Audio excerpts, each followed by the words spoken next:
Pumirma ka na ba para sa iyong kaligtasan? The body of Christ. So ito po yung magiging topic natin ngayon.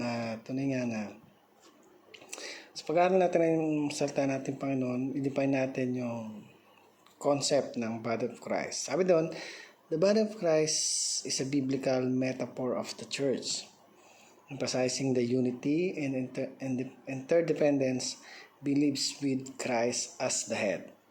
It highlights how Christians, though many, function together as one entity under the leadership of Jesus. So, yung pangunguna, ang paniniwala, sabi nga doon ay that Jesus is the head. Yung Christianity, kung saan ay marami sa atin, yung talagang naglala ng oras para pahalagahan yung ating Panginoong Jesus.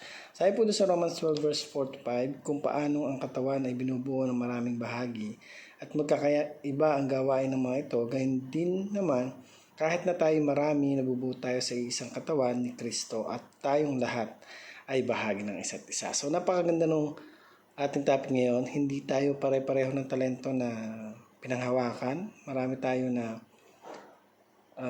bagay o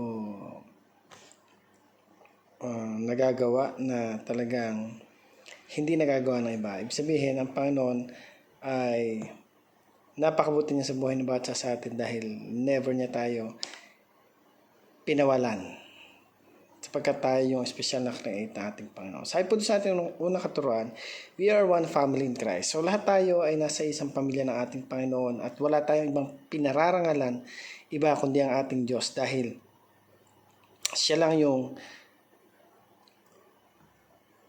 may karapatan na bigyan ng mataas na papuri, parangal at pagsamba. Pangalawa, we are ambassadors for Christ. So as an ambassadors, we are the one who share the gospel, spread it to the people who need God. Kasi ito yung mahalaga talaga na natututunan natin. Pahalagahan natin yung ibinigay ng Panginoon na buhay sa bawat isa sa atin. We are ambassadors of Christ.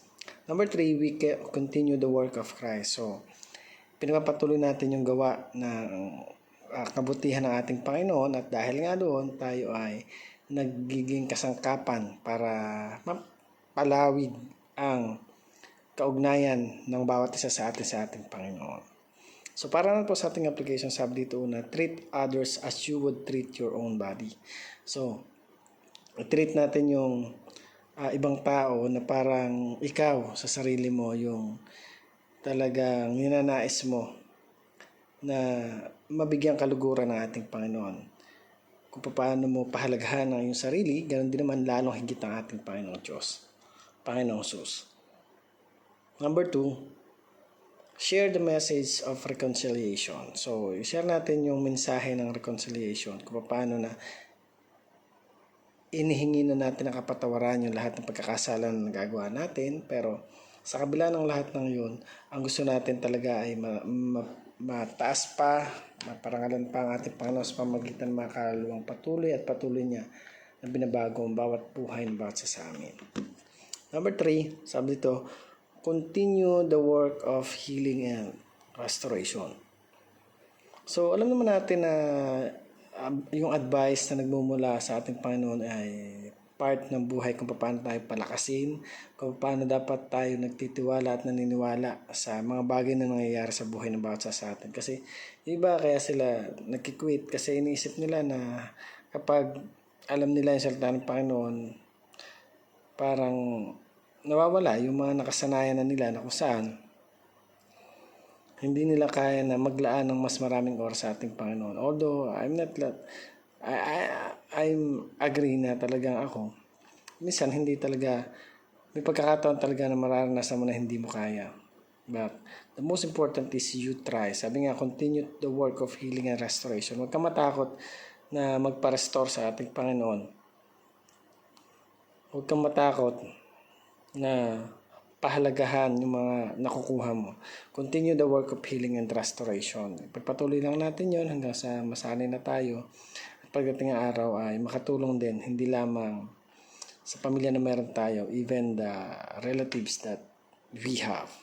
So again, thank you for watching this video. I hope you learned and God bless you.